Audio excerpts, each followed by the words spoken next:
A magnetic force stands between you and the life you want, but it isn't outside of you. It's the grip.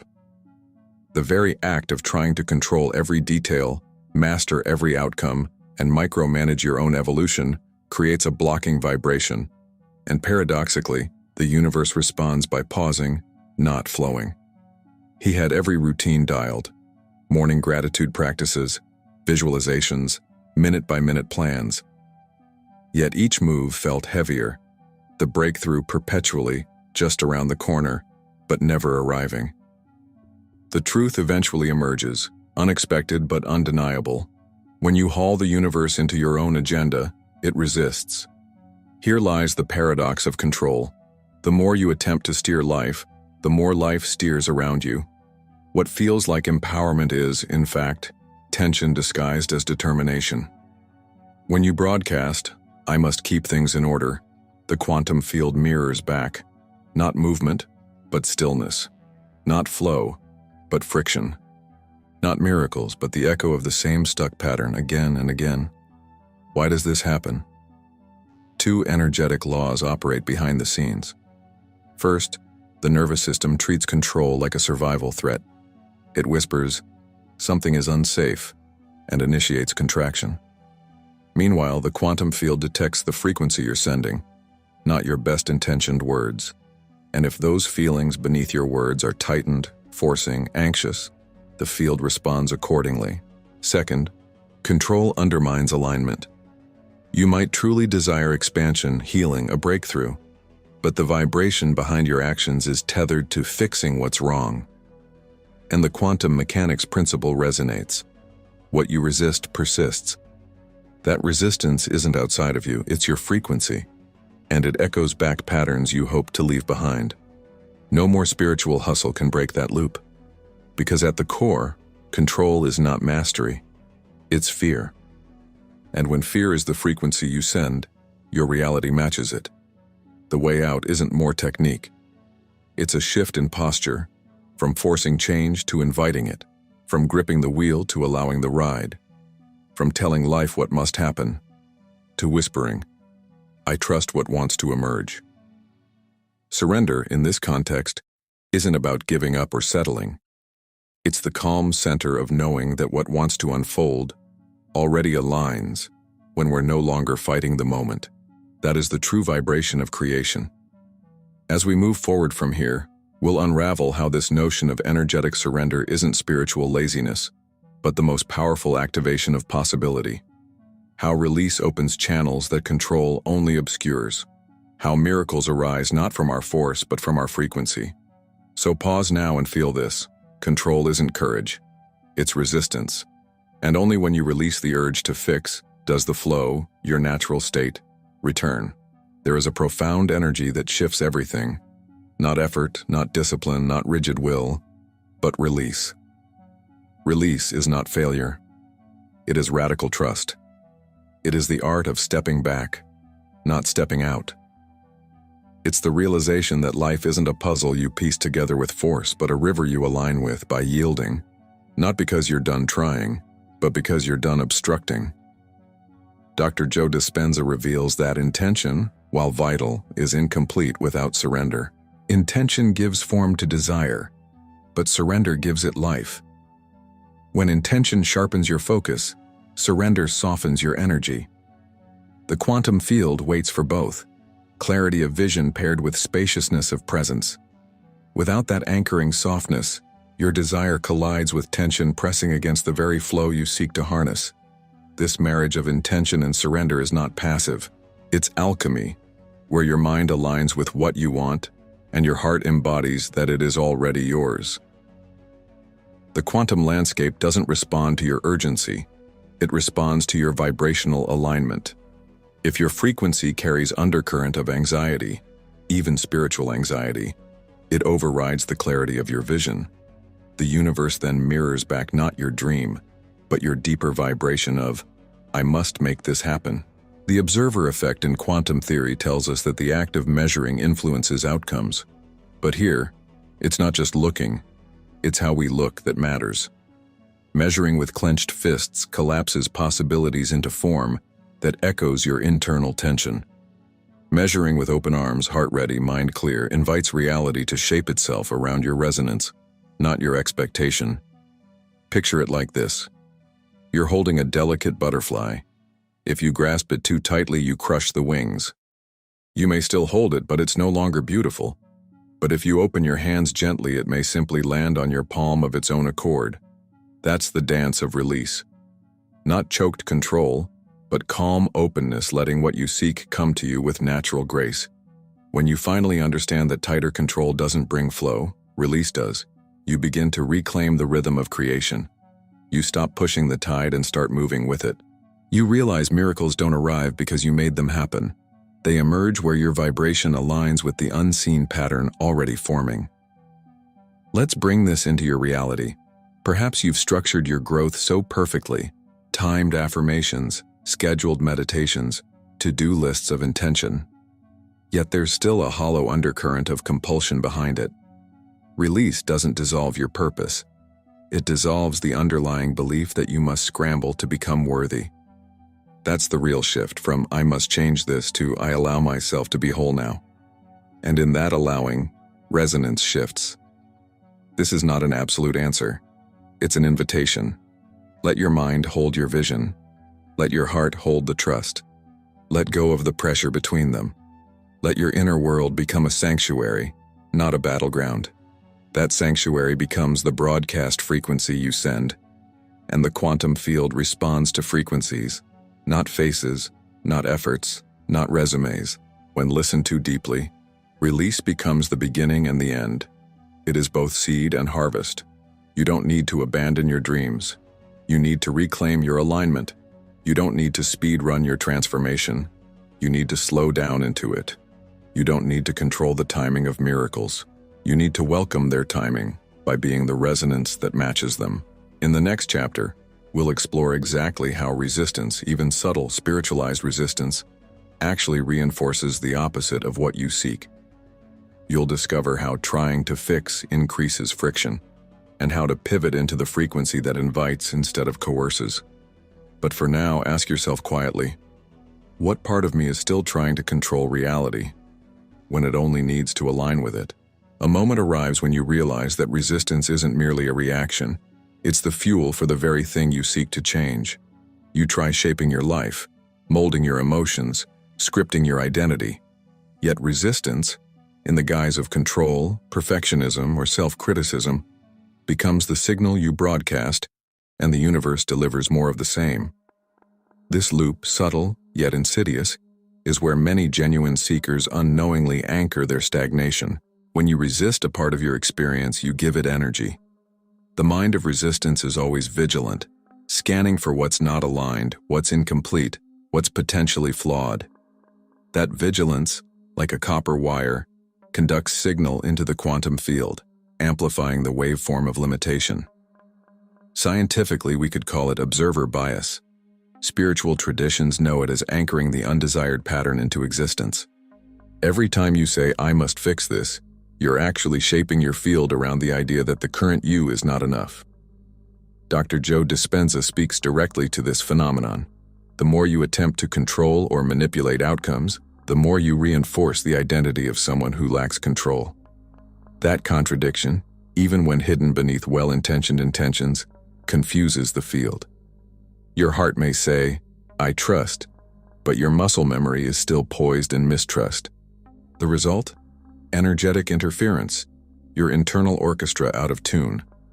The field responds not to the instrument you choose, but to the discord you play.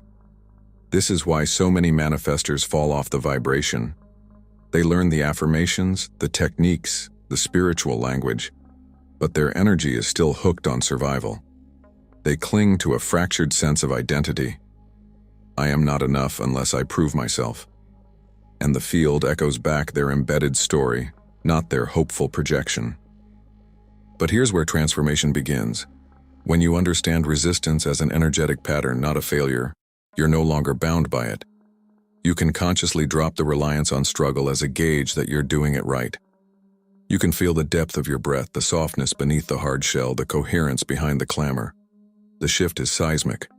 You move from trying to fix your energy with effort to releasing the struggle and allowing the alignment to emerge through presence. You're no longer battling your reflection, you're inviting a new mirror. So how do you do this? You begin by welcoming these words. I do not need to resist what is. This is not resignation. It is vibrational clarity. It's the willingness to be fully present with your current flow, then gently inviting what you yearn for to join you. It's a practice of merging, not of modifying, of inviting transformation, not enforcing it. Because resistance is not the absence of action. It's the wrong kind of action sourced from fear, not clarity. And actions rooted in fear perpetuate the feedback loop. You don't overcome resistance with more resistance. You dissolve it by turning your energy into resonance. And in that resonance, a different reality begins to crystallize. In the upcoming chapter, we'll even go deeper, exploring how the identity of needing to fix keeps replaying your old story, and how shifting from fixing to frequency becomes a gateway into timelines that were always accessible, waiting for your alignment. But for now, rest in this realization.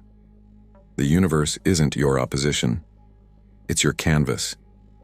And your frequency is the brush. There comes a moment when you realize the energy behind your every effort is what anchors your reality, not the effort itself. You've tried to fix habits, mend relationships, or tweak circumstances, as if those external elements are the source of transformation. Yet real change resists that structure.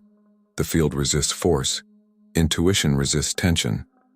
When you shift your focus from what you must fix to who you are choosing to be, everything begins to fall away. Controlling your life signals to the universe that something fundamental has to change, and energy follows belief. But what if it's not about changing the map, but calibrating the signal? The frequency you emanate doesn't carry your agenda. It carries your trust. By letting go of controlling outcomes and tuning into coherence, you recalibrate your signal from struggle to alignment. Dr. Joe Dispenza calls this the balance between intention and surrender.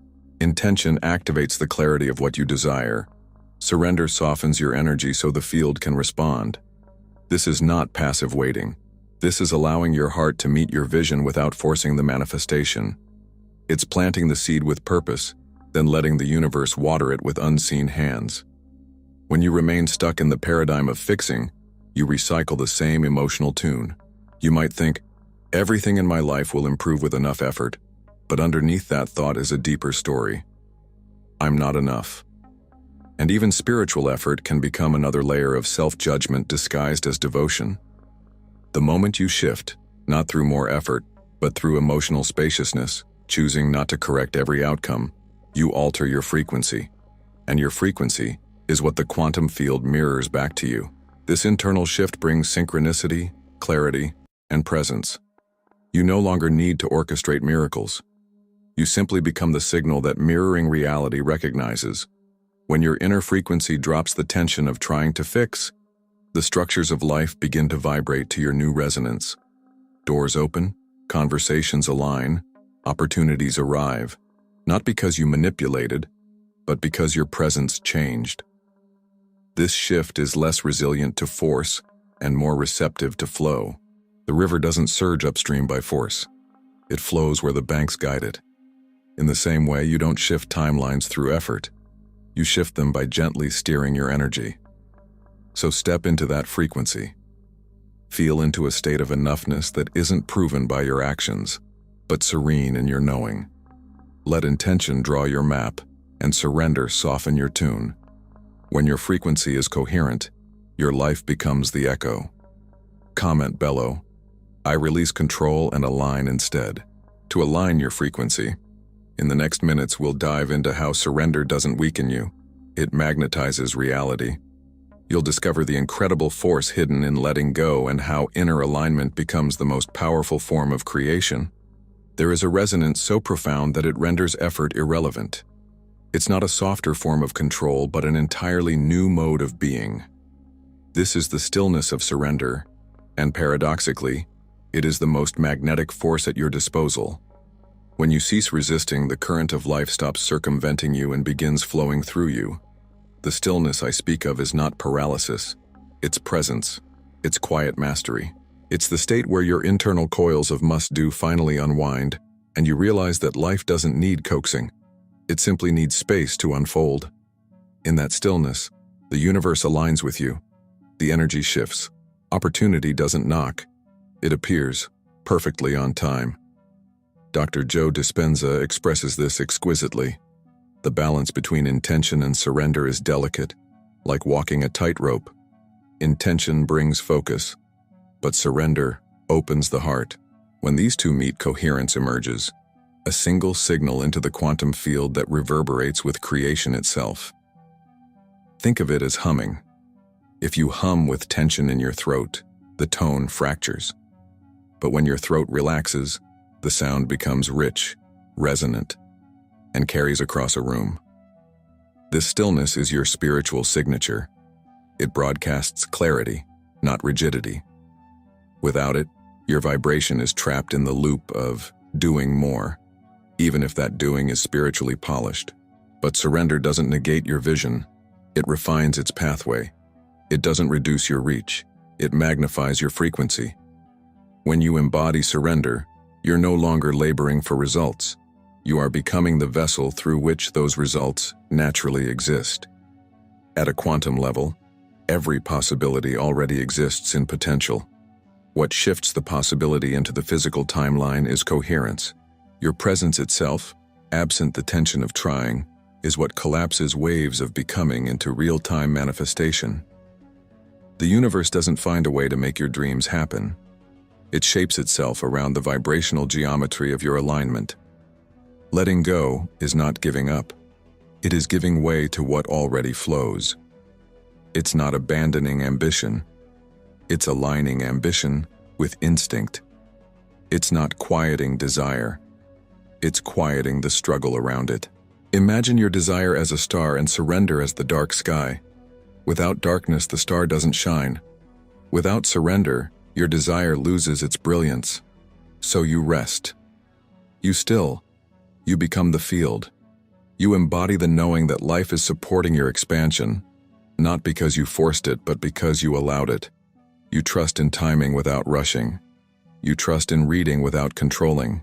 And the universe responds not out of obligation, but recognition. In this kind of surrender, fascination replaces frustration. Trust replaces pushing. Stillness replaces effort. And your frequency reframes your reality.